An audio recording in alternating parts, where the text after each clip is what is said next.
जय हिंद दोस्तों, स्वागत है आपका आज के इस क्लास में। दोस्तों, हम लोग क्या करेंगे कि क्लास 12th का जो बिहार बोर्ड है उसको हम लोग क्या करेंगे कि पढ़ने का प्रयास करेंगे। ठीक है, इस क्लास में हम लोग क्या करेंगे कि जो हिस्ट्री है उसके इम्पोर्टेंट प्रश्न को शुरू करेंगे और चैप्टर 1 को ही पहले शुरू करेंगे। ठीक है, और उसके बाद हम लोग क्या करेंगे कि जैसे ही चैप्टर 1 ख़त्म होगा उसके बाद चैप्टर 2 को हम लोग क्या करेंगे, शुरू करेंगे। तो चलिए आइए हम लोग जो है शुरू करते हैं। और जो क्लास में मेन हम लोग का जो है टारगेट रहेगा कि जो ऑब्जेक्टिव है उसका जो है फुल डिस्कशन करें और एकदम आसान भाषा में डिस्कशन करें। क्या करें? एकदम आसान भाषा में डिस्कशन करें। और मेरा यह टारगेट रहेगा कि कैसे भी करके जो आपको क्वेश्चन याद करने में समस्या होता है उस क्वेश्चन को हम लोग क्या करेंगे कि यही क्लास में जो है याद कर ले। ठीक है, क्या कर ले? याद कर ले। तो चलिए अब यहाँ पे हम लोग जो क्वेश्चन लाएंगे वह एग्ज़ाम का एकदम पूछा हुआ लेटेस्ट क्वेश्चन होगा और इम्पोर्टेंट क्वेश्चन होगा। और उसी के साथ जो इम्पोर्टेंट लगेगा, जो एग्ज़ाम में आ सकता है, उसको हम लोग क्या करेंगे कि पढ़ने का प्रयास करेंगे। और जहाँ इम्पोर्टेंट लगेगा आपको मैप के माध्यम से भी समझा दिया जाएगा। ठीक है, तो चलिए पहले ऑब्जेक्टिव को शुरू करते हैं और साथ में आपको ऑब्जेक्टिव थ्योरी ही देंगे और आपको पूरा समझ में आएगा। ठीक है, तो आप सुनने का प्रयास करिएगा। मेरा क्लास में आपको एक ही काम रहेगा, सुनना है। क्या करना है? सुनना है। अब सुनने के बाद आपको याद हो जाएगा, मैं गारंटी लेता हूँ। और आपको जब बैठिएगा पढ़ने के लिए तो आपके पास पेन और एक कॉपी हमेशा होना चाहिए, क्योंकि आपको जो लगेगा कि इम्पोर्टेंट है हम क्या करेंगे, कहेंगे लिख लेने के लिए और आपको लिख लेना है। ठीक है, तो चलिए पहले हिस्ट्री पढ़ना है तो इतिहास के बारे में कुछ जान लेते हैं। ठीक है, अब यहाँ पे बात आता है कि हिस्ट्री यानी इतिहास किसे कहते हैं। तो देखिए अतीत का अध्ययन ही क्या कहलाता है? इतिहास। अब यहाँ पे बात आता है कि जो अतीत होता है उसका मतलब क्या होता है। तो अतीत का मतलब होता है बीता हुआ। अतीत का मतलब क्या होता है? बीता हुआ। यानी मान लीजिए कि कल आपने क्या खाया वह बीत चुका है। मान लीजिए कि कल जो है किसी से आप झगड़ा कर लिए, वह बीत चुका है। अब ऐसा नहीं कि बीती हुई घटना का जब हम अध्ययन करेंगे तो सबको जो है इतिहास में ही पढ़ देंगे। अब जैसे मान लीजिए कि आपका भैंस था और वह कल जो है क्या हुआ कि कहीं जा रहा था, भुतला गया या किसी ने चोरी कर लिया, तो वह भी एक घटना ही है। परंतु अब ऐसा नहीं है कि उस भैंस के बारे में हम इतिहास में पढ़ेंगे। कहाँ पढ़ेंगे? इतिहास में पढ़ेंगे। तो अब यहाँ पे बात आता है कि जो भैंस चोरी हुआ या फिर हम किसी को मारे वो भी तो एक घटना था, या फिर कोई एक्सीडेंट हो गया वो भी तो एक घटना था। तो क्या हम उसको इतिहास में नहीं पढ़ेंगे? क्या ऐसा कैसे संभव है? तो देखिए यहाँ पे हम जो घटना को पढ़ेंगे, पहला नंबर बात कि वह वास्तविक होना चाहिए। वास्तविक मतलब होता है कि एकदम रियल में होना चाहिए। और दूसरा नंबर बात कि वह जो घटना घटेगा वो घटना एकदम बड़ा होना चाहिए।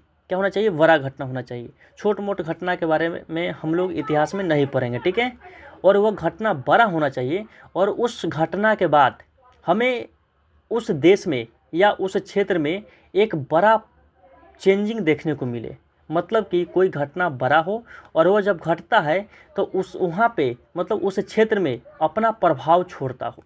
जैसे मान लीजिए कि एक घटना को लेते हैं और वो घटना मान लीजिए कि फ्रांस की क्रांति है। आप लोगों ने जो है 10th में पढ़ा होगा फ्रांस की क्रांति। अब यह जब घटना घटती है तो इस घटना के बाद क्या चेंजिंग देखने को मिला, तो पढ़िएगा कि इस घटना के बाद वहाँ पे क्या होता है कि जो बुरो राजवंश था वहाँ के राजा को हटा दिया जाता है, लुई सलावा को हटा दिया जाता है और राजा को फांसी दे दिया जाता है। और उसके बाद आप पढ़िएगा उसी में कि वहाँ के जो राजनीति व्यवस्था था उसको पुरानी व्यवस्था को हटाकर नई प्रकार से राजनीति किया जाता है।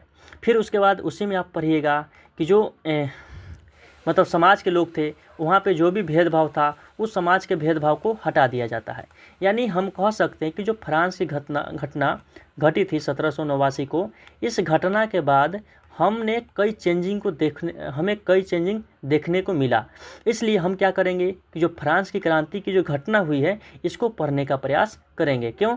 क्योंकि यह एक घटना बड़ा था। ठीक है, तो यहाँ तक आप लोग को कुछ क्लियर हो गया होगा कि हम उसी घटना के बारे में पढ़ेंगे जो घटना बड़ा हो तथा जो वास्तविक हो और उसका प्रभाव वहाँ के समाज के लोग पर, वहाँ के जो राजनीति व्यवस्था है उस पर और वहाँ के लोगों के जीवन पर पड़ा हो। ठीक है, तो यहाँ तक क्लियर होना चाहिए कि अतीत का अध्ययन क्या कहलाता है?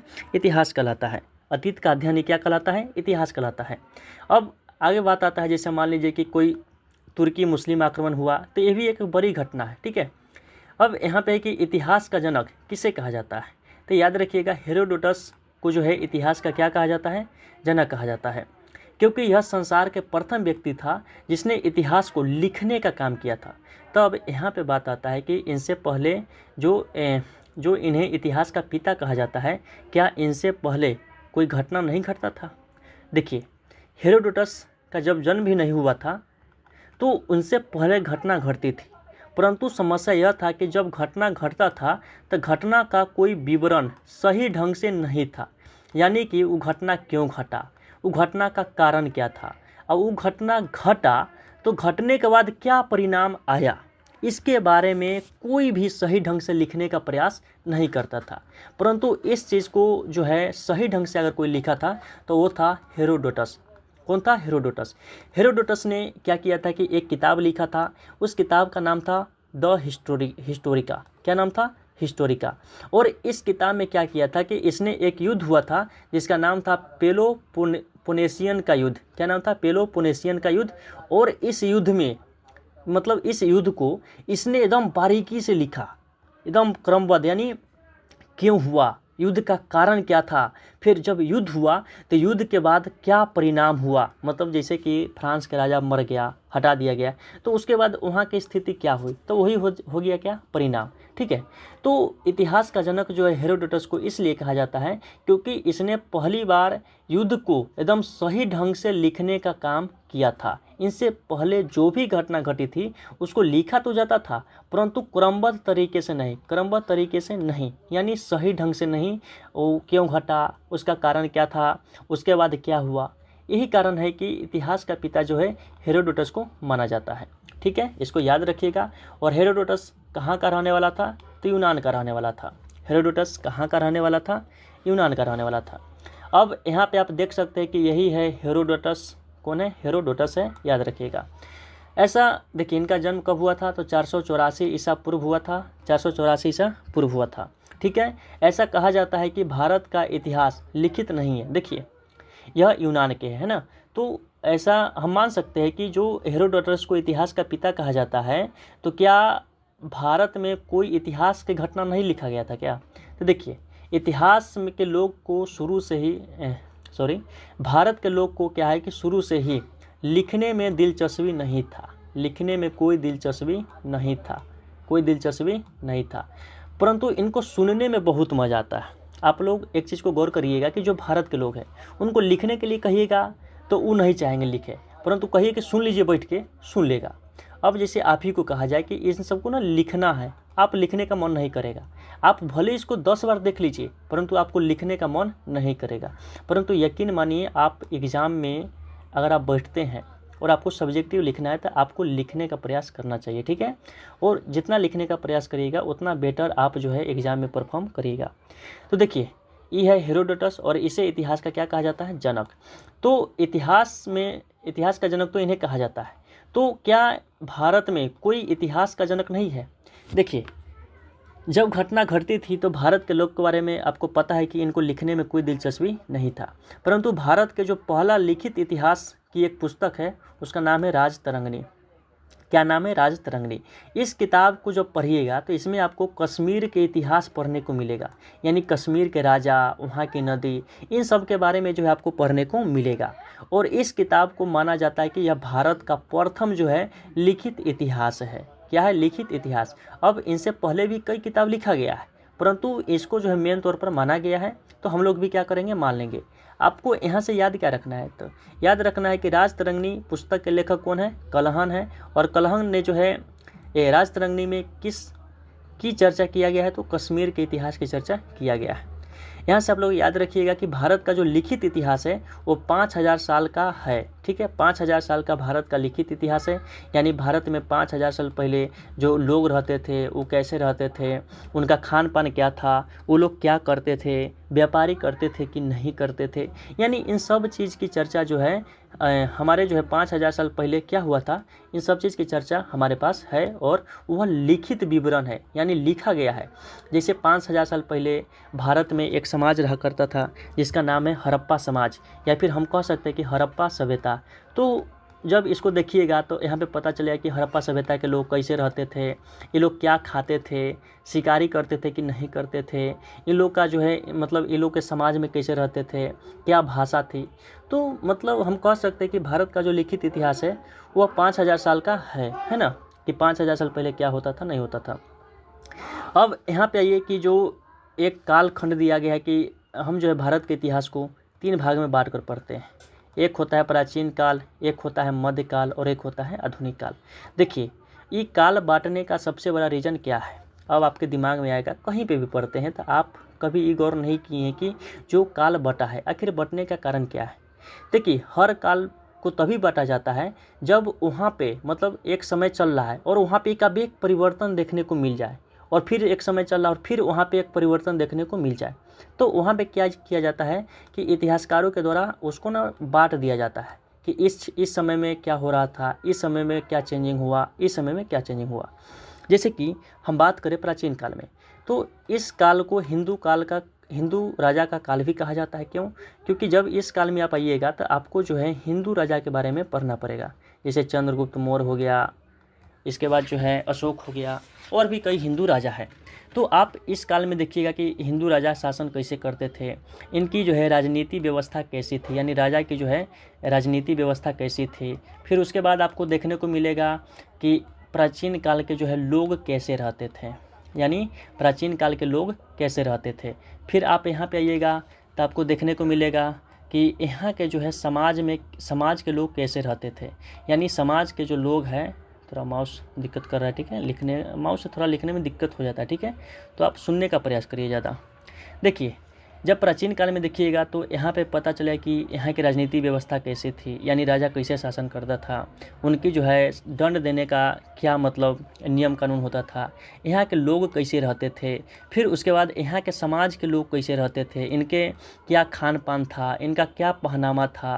फिर उसके बाद क्या होता है कि हिंदू राजा का काल ख़त्म होता है तो मध्यकाल में क्या होता है कि मुस्लिम राजा का आगमन होता है। किसका आगमन होता है? मुस्लिम राजा का। तो आप यहाँ पे देखिएगा कि जो मुस्लिम राजा आता है तो इनकी राजनीति व्यवस्था अलग होती है, इनका जो है टैक्स लगाने का नियम कानून भी अलग होता है।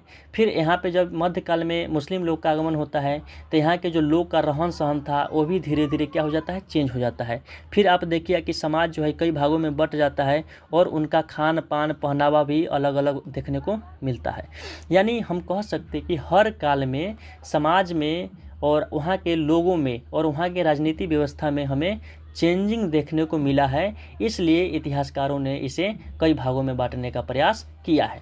यानी हम कह सकते हैं कि जब प्राचीन काल के बारे में पढ़ेंगे तो हमें हिंदू राजा के बारे में पढ़ना पड़ेगा, परंतु जैसे ही मध्यकाल में आएंगे तो मुस्लिम शासकों के बारे में पढ़ना पड़ेगा। अब ये जब मुस्लिम शासन करेंगे तो यहाँ पे कई चेंजिंग देखने को मिलेगा। फिर आएंगे आधुनिक काल में, तो यहाँ पे जब आप आइएगा तो पता चलेगा कि जो मुस्लिम शासक था उनको जो है साइड कर दिया गया है, और आधुनिक काल में 1757 के बाद जो है आधुनिक काल शुरू हो जाता है, ठीक है। और क्या होता है कि आधुनिक काल में कैसे जो है भारत में अंग्रेज़ों का आगमन होता है, और अंग्रेज़ जब आते हैं तो अंग्रेज़ जो है कैसे शासन करते थे, यानी अंग्रेज़ जो है कैसे शासन करते हैं।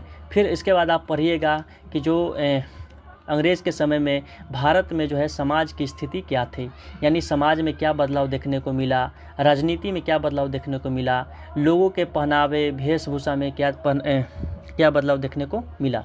यानी हम मेन तौर पर कह सकते हैं कि हर समाज में हर काल में जो है कुछ न कुछ परिवर्तन देखने को मिला है, और इसलिए जो है इसे 3 भागों में बांटकर पढ़ते हैं।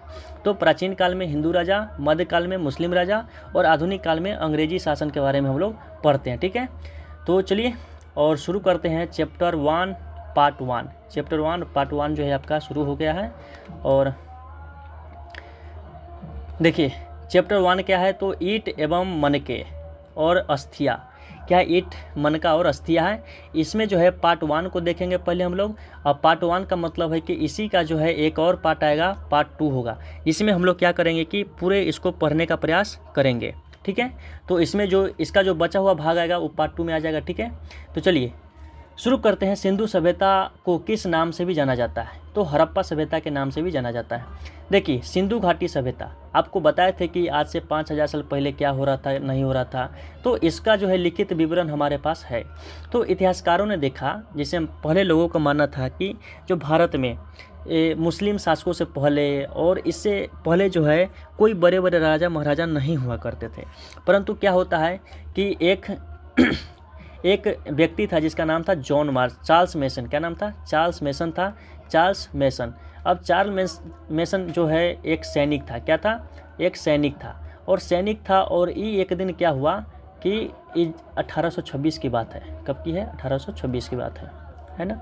आप थोड़ा सुनने का प्रयास ज़्यादा करिए, ठीक है। आपको इम्पोर्टेंट चीज़ आपको समझा देंगे हम। हिस्ट्री तो आपको दिमाग में एकदम सेट हो जाएगा। देखिए, 1826 की बात है। चार्ल्स मेसन नाम का एक व्यक्ति था। वो क्या करता है कि वो रिटायर था, ठीक है। वो क्या करता है कि इस क्षेत्र में जा रहा था, पैदल घूम रहा था। तो घूमते घूमते क्या होता है कि इस क्षेत्र में जब जाता है तो उसको जब खंडहर टाइप का देखने को मिलता है। क्या देखने को मिलता है? खंडहर टाइप का। तो वो जब खंडहर टाइप का देखता है हल्का हल्का, तो इसको शक होता है कि आखिर ये जो है आखिर है क्या, ये आखिर है क्या। तो इसको ना डाउट हुआ कि भाई ये है क्या। तो इनने क्या किया कि इन्होंने एक किताब था उसमें लिख दिया कि इस क्षेत्र में ना कुछ तो हुआ था और ये जब बहुत पुराना देखने को लगता है। तो मतलब कहीं ना कहीं जो व्यक्ति बताने वाला था वो हड़प्पा सभ्यता के बारे में ही बता रहा था। अब इसको सभ्यता क्यों कहा गया? तो कहा जाता है कि भारत की यह पहली सभ्यता है जिसको हड़प्पा सभ्यता कहते हैं, क्योंकि इनसे पहले किसी भी क्षेत्र में भारत के लोग एक सभ्यता के रूप में नहीं रहते थे। और सभ्यता इसलिए कहा गया क्योंकि यहाँ के लोग जो है रहते थे, खाते थे, पीते थे और एक साथ रहते थे, ठीक है। तो यहाँ पे जब चार्ल्स मेसन ने क्या किया था कि यहाँ पे जब इसको शौक हुआ तो इसने क्या किया कि बताना शुरू किया, परंतु इसके बाद को कोई उतना लिया नहीं, ठीक है, कोई लिया नहीं। और चार्ल्स मेसन भी क्या करता है कि इसको लिख ला के छोड़ के चला जाता है। फिर उसी के बाद क्या होता है कि इसी क्षेत्र में क्या होता है, इसी क्षेत्र में रेल की पटरी बिछाई जा रही थी। क्या हो रही थी? रेल की पटरी बिछाई जा रही थी। आपको पता है कि भारत में जो पहली ट्रेन चला था 1853 में चला था और दुनिया में पहली ट्रेन चला था 1825 में चला था। दुनिया में पहली ट्रेन कब चला था? 1825 में चला था और डार्लिंगटन से स्कॉटलैंड के बीच में चला था। देखिए, चार्ल्स मेसन तो है वो बेचारा देख के चल गया, परंतु कोई एक्शन लिया नहीं। परंतु क्या होता है कि इसी क्षेत्र में रेल बिछाया जा रहा था और रेल बिछाने के दौरान क्या होता है कि कई पुराने ईंट मिल रहे थे। क्या मिल रहे थे? ईंट मिल रहे थे। ईंट आपको पता है कि जैसे मान लीजिए कि कोई चीज़ का, जैसे मान लीजिए कि कोई घर है, अब वो जो है दह गया तो उसका कुछ ना कुछ साक्ष्य देखने को मिलेगा। तो इस क्षेत्र में क्या था कि ईंट देखने को मिला। कब जब ट्रेन की पटरी बिछाई जा रही थी।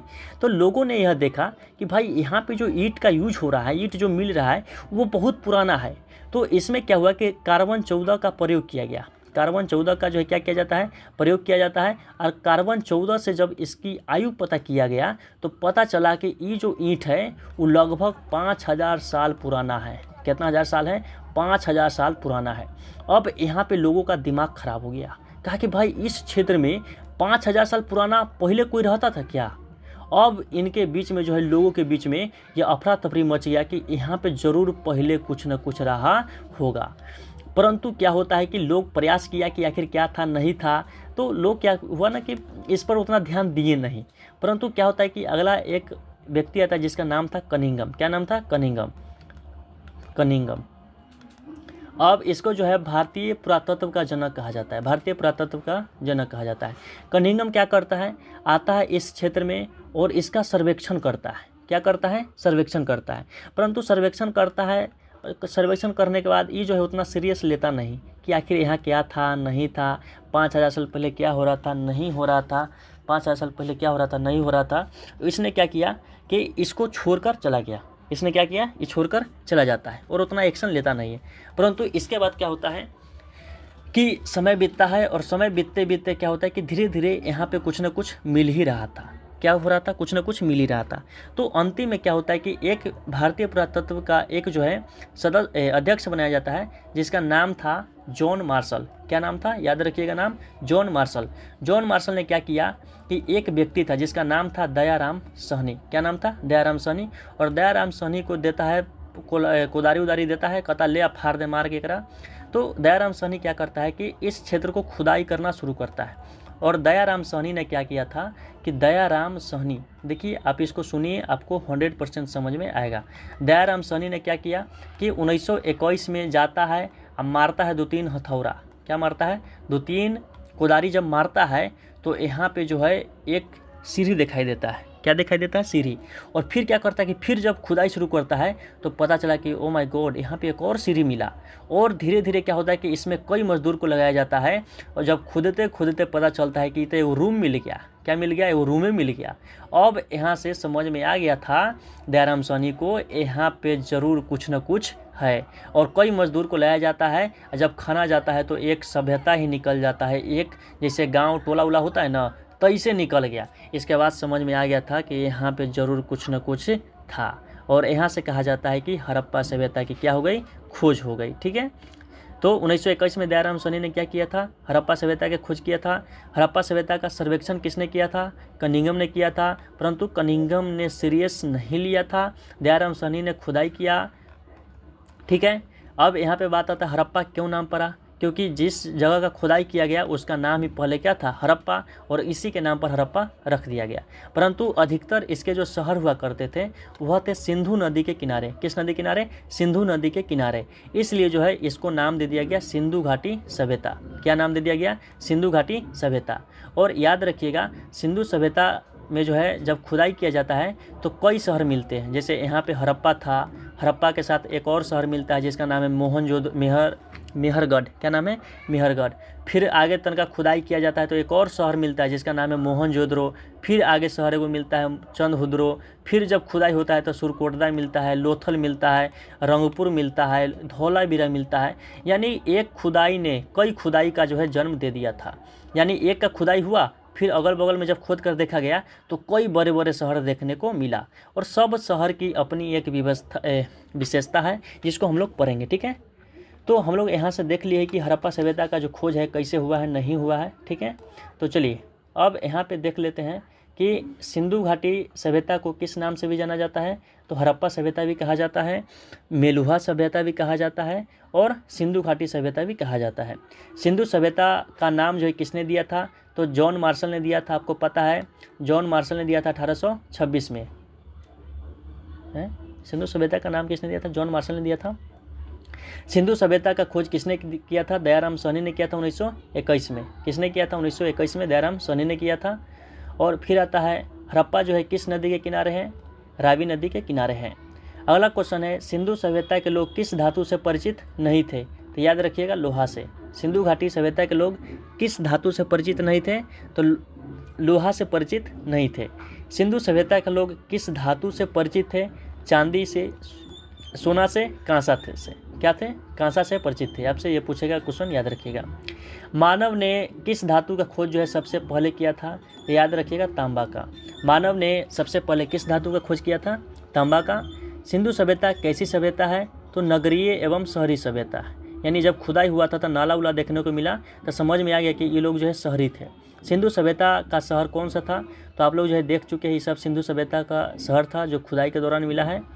नेक्स्ट क्वेश्चन है इंडिका पुस्तक की रचना किसने किया था? तो मेगास्थनीज ने किया था। ठीक है। अगला क्लास में बताएंगे कि मेगास्थनीज कैसे भारत आया था, नहीं आया था। ठीक है।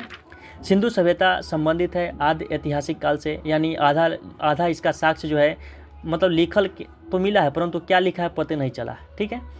तो सिंधु सभ्यता का कालखंड माना जाता है तो 1700 से लेके 2500 ईसा पूर्व तक, यानी लगभग जो है 5000 साल पुराना यह सभ्यता है। ठीक है।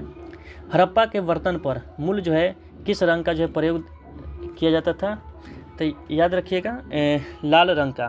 किसका? लाल रंग का, या फिर गेरुआ रंग भी दे सकता है। ठीक है। नेक्स्ट क्वेश्चन है कि हड़प्पा सभ्यता का क्षेत्रफल कितना है? तो लगभग 13 लाख वर्ग किलोमीटर है। तो आप लोग बताइएगा भारत का क्षेत्रफल कितना है और बिहार का क्षेत्रफल कितना है। नेक्स्ट क्वेश्चन है कि किस पशु के अवशेष जो हड़प्पा सभ्यता से नहीं हुआ है? तो शेर का नहीं प्राप्त हुआ है। देखिए हड़प्पा सभ्यता के जब खुदाई हुआ है तो वहाँ पे कुबर वाले बैल का जो है साक्ष्य मिला है। भेड़, बकरी, भैंस, सुअर, कुत्ता, ऊँट सभी के अवशेष मिला है, परंतु जो है शेर का अवशेष नहीं मिला है। हड़प्पा सभ्यता का विशाल स्नानागार के अवशेष जो है कहाँ मिला है? मोहनजोदड़ो में मिला है। याद रखिएगा मोहनजोदड़ो। यहाँ पे बताइएगा मोहनजोदड़ो का खोज किसने किया था, तो राखल दास बनर्जी ने किया था, 1922 में किया था। मोहनजोदड़ो का खोज किसने किया था, राखल दास बनर्जी ने किया था, 1922 में किया था। ठीक है, ये प्रमुख इंपॉर्टेंट जो है शहर है, इसको चर्चा करेंगे आगे। नेक्स्ट क्वेश्चन है कि मोहनजोदड़ो का शाब्दिक अर्थ सिंधी भाषा में क्या होता है, तो मृतकों का टीला, क्योंकि जब इसकी खुदाई हुआ था तो कई लाश जो है दफन थे, कई लाश क्या थे, दफन थे, और सब एकदम टीला टाइप का था। क्या था, टीला टाइप का, तो इसलिए जो है इसका नाम क्या पड़ गया, मृतकों का टीला, यानी मरा हुआ लोग का टीला था। तो मोहनजोदड़ो का जो शाब्दिक अर्थ है क्या होता है, तो मृतकों का टीला होता है। क्या होता है, मृतकों का टीला होता है, याद रखिएगा। स्वतंत्रता प्राप्ति के बाद भारत हड़प्पा सभ्यता का सर्वाधिक स्थल कहाँ खोजा गया था, तो गुजरात में। जैसे लोथल कहाँ है, गुजरात में है। सिंधु सभ्यता का बंदरगाह कौन था, लोथल और सुटकोतदा। आपसे क्वेश्चन बनेगा कि सिंधु सभ्यता का बंदरगाह कौन था, तो लोथल था, याद रखिएगा। नेक्स्ट क्वेश्चन है कि नर्तकी की कांस्य मूर्ति कहाँ से मिली है, तो मोहनजोदड़ो से मिली है। देखिए मोहनजोदड़ो से विशाल स्नानागार मिला है। देखिए आपसे क्वेश्चन पूछेगा पशुपति शिव की प्रतिमा कहाँ से मिली है, तो मोहनजोदड़ो। एग्जाम में क्वेश्चन ऐसे बनेगा, विशाल स्नानागार कहाँ देखने को मिला, तो मोहनजोदड़ो। फिर पूछेगा कि पक्की ईंट की जो घर है कहाँ देखने को मिला, तो मोहनजोदड़ो। क्वेश्चन ऐसे ही बनता है, ठीक है। मोहनजोदड़ो के बारे में थोड़ा सा जान लेते हैं। मोहनजोदड़ो अपना ये है, ठीक है। और सिंधु सभ्यता का सबसे बड़ा जो है शहर कौन था, तो मोहनजोदड़ो था, परंतु यह जो है पाकिस्तान में है। मोहनजोदड़ो कहाँ पे है, पाकिस्तान के सिंध प्रांत में है, ठीक है, याद रखिएगा। और आपको बताएं कि जो मोहनजोदड़ो है इसका मतलब क्या होता है, मृतकों का टीला, यानी माउंड ऑफ डेड, यानी बहुत सारे लोग जो है मरे हुए थे और उनके ऊपर कई लोग थे, ठीक है। वर्तमान में जो है यह पाकिस्तान में है और पाकिस्तान के सिंध प्रांत में है। और ज़िला का नाम क्या है, तो लरकाना ज़िला। क्या नाम है, लरकाना ज़िला है। बात करें हम मोहनजोदड़ो का खोज किसने किया था, तो राखल दास बनर्जी ने किया था। कब किया था, 1922 में किया था, क्योंकि आपको पता है कि इससे 1 साल पहले ही हड़प्पा सभ्यता का खोज हो चुका है। खोज नहीं मतलब खुदाई शुरू है। यह शहर भी लगभग जो है 2500 ईसा पूर्व जो है पहले बना था, और इसका भी कालखंड जो है 1700 से लेकर 2500 ईसा पूर्व तक माना जाता है। यानी कहीं ना कहीं मोहनजोदड़ो और हड़प्पा सभ्यता जो है एक दूसरे के क्या है, समकालीन है। जैसे मोदी जी हो गए, अमित शाह, ये एक दूसरे के क्या है, सब समकालीन है, ठीक है। जैसे हम लोग हो गए, आप लोग हो गए, तो हम लोग एक दूसरे के क्या है, समकालीन है। और चलिए देखिए, देश के प्रधानमंत्री की अगर हम बात करें तो हमें किसी भी व्यक्ति के बारे में कोई गलत टिप्पणी नहीं करना चाहिए, ठीक है। मोदी जी है, बहुत अच्छे विचार के व्यक्ति है, ठीक है। मोहनजोदड़ो यह जो है सिंधु सभ्यता का है सबसे बड़ा इमारत। मोहनजोदड़ो जो है सिंधु सभ्यता का क्या है, तो यह सबसे बड़ा इमारत है जो पाकिस्तान में है। जो कहाँ पे है, पाकिस्तान में। नेक्स्ट क्वेश्चन है, भारत में सिंधु सभ्यता का सबसे बड़ा शहर कौन है, तो राखीगढ़ी। देखिए पाकिस्तान में, भारत में जब पूछेगा कि सिंधु सभ्यता का सबसे बड़ा शहर कौन था, तो राखीगढ़ी। राखीगढ़ी कहाँ था, हरियाणा के हिसार जिला में घग्गर नदी के किनारे स्थित था। इसका खोज किसने किया था, सूरजभान सिंह ने किया था। सूरजभान सिंह ने किया था, सूरजभान सिंह ने किया था। सिंधु सभ्यता का मुख्य फसल क्या था, गेहूँ और जौ था। क्या था, गेहूँ और जौ था। सिंधु सभ्यता के लोग मिठास के लिए, यानी मीठा के लिए किसका प्रयोग करते थे, तो शहद का। शहद जैसे भौरा से प्राप्त होता है। सिंधु सभ्यता की लिपि क्या थी, भाव चित्रात्मक, यानी कोई भी चीज़ का ये क्या करते थे कि चित्र बना देते थे, ठीक है। जैसे मान लीजिए मछली, तो मछली का चित्र बना देंगे ये, ठीक है। कांस्य की नर्तकी की मूर्ति कहाँ से मिली है, मोहनजोदड़ो से। क्वेश्चन ऐसी बनेगा, कांस्य की नर्तकी की मूर्ति कहाँ से प्राप्त हुआ है, तो मोहनजोदड़ो। जोते हुए खेत का साक्ष्य कहाँ मिला है, कालीबंगा। कालीबंगा कहाँ है, राजस्थान में। सिंधुवासी किस धातु से अपरिचित थे, लोहा से। अगला क्वेश्चन है, सिंधु सभ्यता की लिपि कैसी थी, भाव चित्रात्मक, जो अभी तक पढ़ा नहीं जा सका है। नेक्स्ट क्वेश्चन है कि स्वास्तिक चिन्ह जो है किसकी देन है, हड़प्पा सभ्यता की देन है, ठीक है। नेक्स्ट क्वेश्चन है, चावल का प्रथम साक्ष्य जो है कहाँ देखने को मिला है, तो लोथल। लोथल में देखने को मिला है। साथ ही याद रखिएगा एक जगह है कुलडीवा, वहाँ पर भी मिला है। सिंधु सभ्यता में समाज कैसा था, मातृस्तात्मक, यानी यहाँ पे जो है ना हर चीज़ में माता को आगे रखा जाता था, ठीक है। जैसे अभी पितृस्तात्मक है, तो यहाँ पे हम लोग जो भी काम होता है ना वो पिता के नाम से ही देखिएगा अधिकतर परिचित होता है, ठीक है। उस टाइम पे माता के नाम से होता था। मनके बनाने के कारखाने कहाँ मिले हैं, लोथल और चंदहुद्रो में।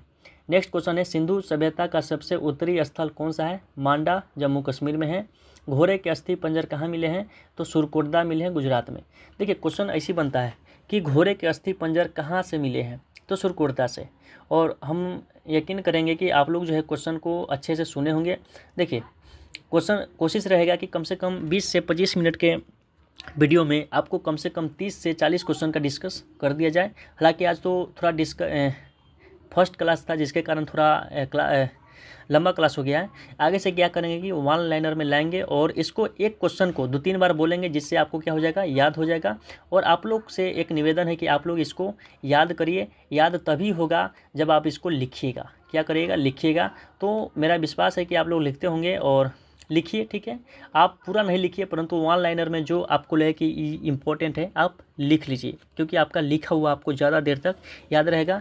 तो चलिए मिलते हैं नेक्स्ट वीडियो में, और इसके जो भी बचे उचे मतलब जो भी पार्ट होगा, जो भी हिस्सा है, उसको क्या करेंगे, लाएंगे और पूरा समझाने का प्रयास करेंगे, ठीक है। मोहनजोदड़ो, चंद्रहुदड़ो, लोथल उथल जितना है, सुरकोटदा शहर, सब चीज़ के बारे में एकदम ढंग से पढ़ेंगे, ठीक है। तो चलिए मिलते हैं नेक्स्ट वीडियो में। गुड बाय, जय हिंद।